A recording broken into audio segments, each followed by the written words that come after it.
Hello, this is Mrs. Boots, and in this lesson we're going to talk about Pascal's triangle. You're like, okay, I thought this was algebra, not geometry. That's okay. Pascal's triangle is a shortcut. Shortcuts are awesome because they enable us to, instead of doing it the long way, we now have something where we can skip steps. Pascal was a genius, okay? Pascal looked at the world around him and he goes, I see a pattern here. And there's a lot of real-world examples of the pattern of Pascal's triangle and the multiplicity of it. Okay, so you can see it in flowers, you can see it in pine cones, you can see it in the way things, in spirals, in a conch shell or a coral shell. It's all Pascal's triangle as to what's going on. And so you see these different patterns, all right? So Pascal's triangle is incomplete as it's written. We're actually going to fill in row 4, 5, 6, and 7, okay? So we have row 0. It's kind of lonely. It just has a 1. Row 1, I have 2 1s. We see a pyramid starting. Here's our triangle, okay? Row 2, 1, 2, 1. Row 3, 1, 3, 3, 1, okay? So are we thinking we can guess what row 4 is going to be? Well, I'll give you a hint. Each row starts with a 1, and it's going to end with a 1. To get to the next row, we're going to add. Okay, so 1 plus 3 is 4. Also notice I'm on row 4, the second number is 4, okay? 3 plus 3 is 6, 3 plus 1 is 4. Super easy. Okay, so let's do row 5. We know it starts with a 1. We know the second number is 5 because I'm on row 5. Okay, and 1 plus 4 is 5. 4 plus 6 is 10. 6 plus 4 is 10. 4 plus 1 is 5. And then I tack on a 1 at the end. Row 6, what do you think? Okay, my row numbers are off. Row 4, row 5. Let's do row 6. 1, 6, what do you think? 15, 10 plus 10. 20, 10 plus 5, 15, 5 plus 1, 6, tack on a 1 at the end. Row 7, then we'll stop, okay? And I'll show you how to actually use this. All right, so we know it starts with 1, then 1 plus 6 is 7, 6 and 15, 21, very good. 15 and 20, 35, 20 and 15, also 35, 15 and 6, 21, 6 and 1, 7, tack on a 1 at the end. So this beautiful, beautiful symmetrical triangle. We could do row 8, row 9, row 10. We could keep going, okay? And there is a way to do this without having to write the entire triangle. We can figure that out, but we're not going to cover that in this particular lesson. Okay, we're just going to deal with the first 7 rows. When you get to pre-calculus, you can do all the rest of the rows. Now let me show you how this is a shortcut. If I have the binomial, and Pascal's triangle can only be used on binomials. What's a binomial? 2 terms, just 2 terms. Binomial. So it's a binomial expansion or binomial multiplication. So notice our binomial a plus b. It's to the 5th power. 5th power! That's crazy. That means I would have to multiply a plus b 5. Yes, all 5. Still writing. 5. Yes, there's 4. Oh, here is the last one. 5. Could you imagine if it was 7? We're going to multiply it out 5 times. Scary. No, I don't think so. I'm lazy. I'm not going to do that. All right? Here's the shortcut. All right? So what does Pascal's triangle mean? So it's a 5, right? The exponent's 5. Guess what that means? That means I am on row 5. Okay, that's the row I want because that's the equal to the exponent. These beautiful numbers are the coefficients. That's my starting point. If I actually multiply that out, I would see this pattern. All right, so we're going to write these numbers up here. We've got a 1, a 5, a 10, a 10, a 5, and a 1. You're like, okay, I'm pretty sure you should have some A's and B's in there. You are correct, okay? So here's how it works. A is first, right? A is first. So I'm going to have A to the 5th, A to the 4th, A cubed, A squared, A, and then nothing. All right? B is second. Okay, I want you to start at the opposite end and go backwards. So we're going to have B to the 5th, B to the 4th, B cubed, B squared, B, and nothing. Okay? Now, what's the sign? The sign's plus sign. Right? That means positive all the way across. Plus, plus, plus, plus, plus. All plus signs. Okay? Now, if it was a negative, then anything that has an odd exponent for B would have a negative, so it would be every other one. Okay, there are a few other things that we can see here. Do you notice that your exponents always add to be 5? 5 plus nothing is 5. 4 plus 1 is 5. 3 plus 2 is 5. 2 plus 3 is 5. 1 plus 4 is 5. And 5 plus nothing is still 5. Because we're on row 5, because the exponent is 5. This would be my answer for that binomial. And I didn't have to multiply anything out. That's like one step. That's what makes this so awesome. Okay? We're going to do example 1. Example 1's a little easier. It's actually shorter too, right? In example 1, what are we expanding? Well, it's shorter because it's a cube, and it's just plus 2. Okay? So the first step is always write down the stuff from the triangle. So I'm on row 3, because it's a cube. I'm using row 3. So I'm going to write down the coefficients for row 3. So I have a 1, a 3, a 3, and a 1. Isn't that beautiful? Okay, now let's do the x's. X is first. So I'm going to have x. What's the exponent? 3. X, subtract 1, 2.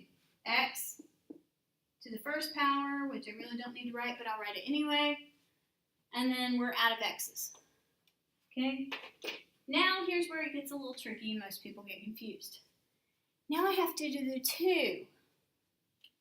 I'm going to put the 2 in parentheses, just so I don't lose track of things.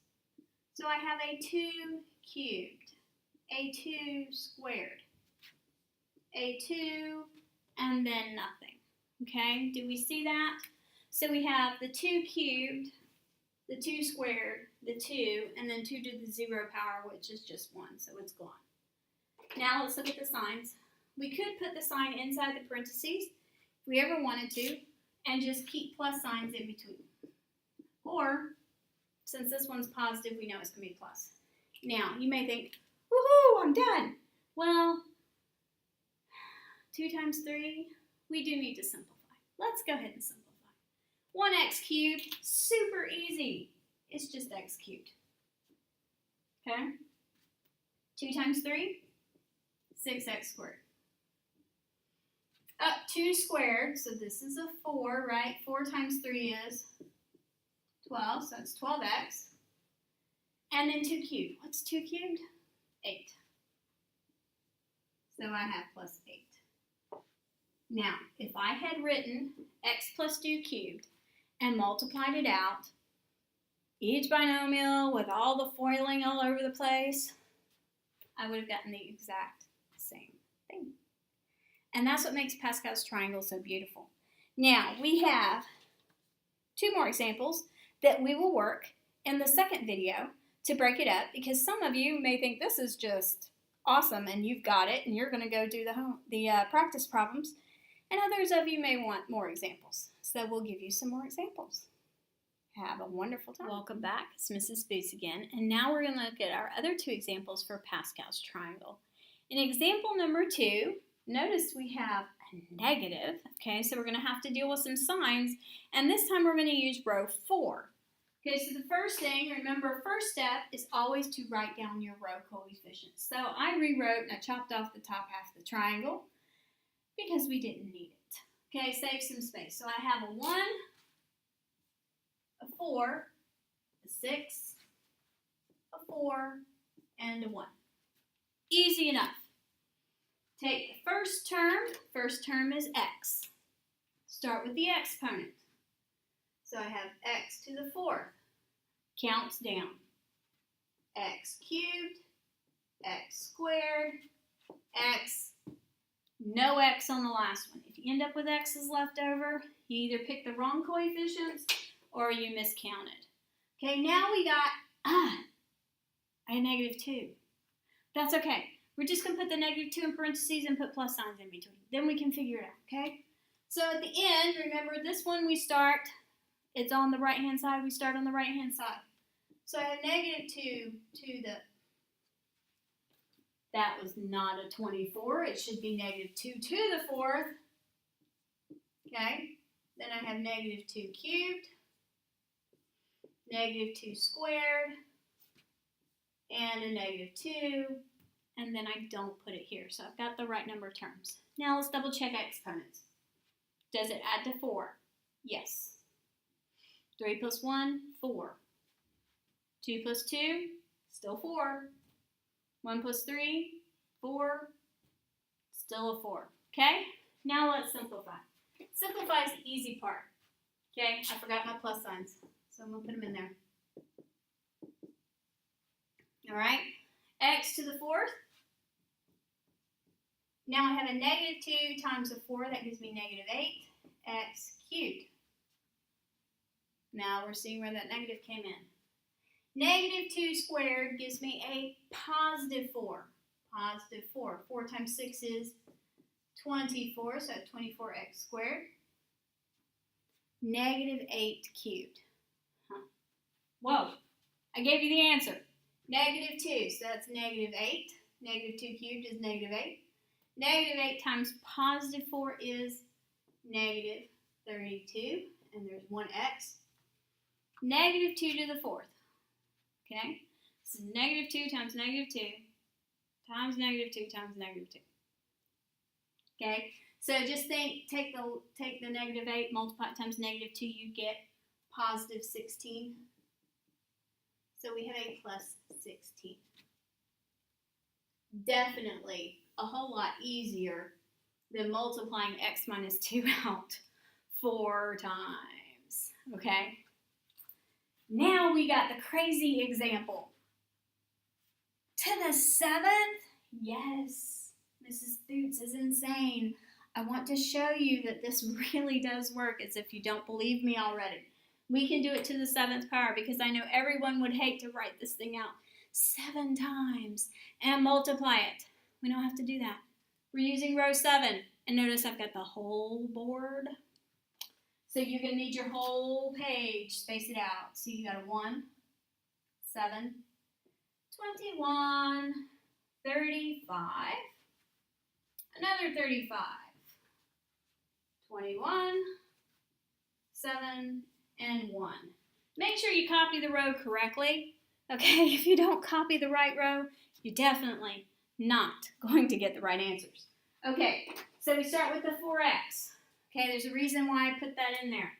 So yes, we're going to put 4x inside parentheses to the 7th power. Then 4x to the 6th power. 4x to the 5th power. 4x to the 4th power. You're probably looking for your calculator because there's no way you know these numbers.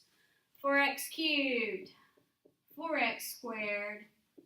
4x and nothing. So I got the right row. Everything works. Now we have that +3. Same thing. Start at the other end. Exponent is 7.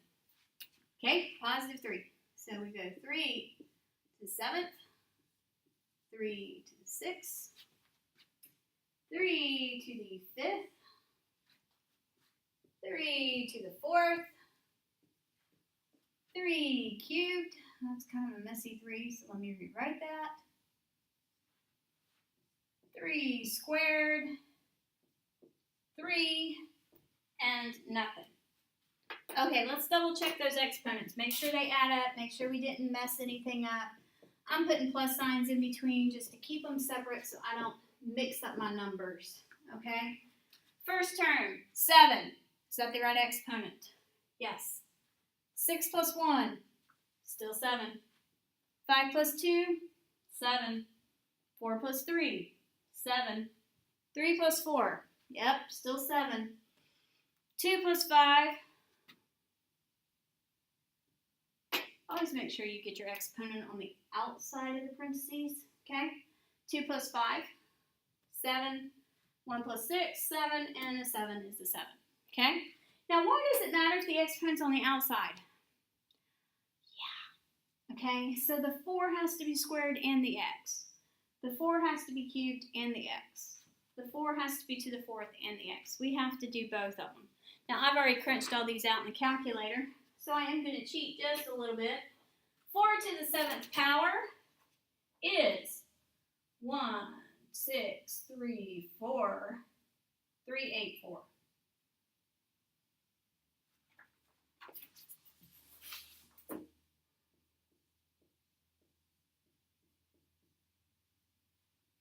Wow. 16,384 plus. Now we have to do 4 to the 6th times 3 times 7. Well, 3 times 7 is 21. So I need 4 to the 6th times 21. So we could, and I'm going to do an in-between step here, so 7. 4 to the 6th is 4,096. Okay. Then I got the 3, and then I have x to the 6th power. Okay. Next one. Okay, so I got 21. I got 4 to the 5th, which is 1,024. 3 squared, which is 9. And we know that's x to the 5th. Okay? Next one. Now, I know you probably entered it all in the calculator all together. So I got 35. 64. Gives me an 81. X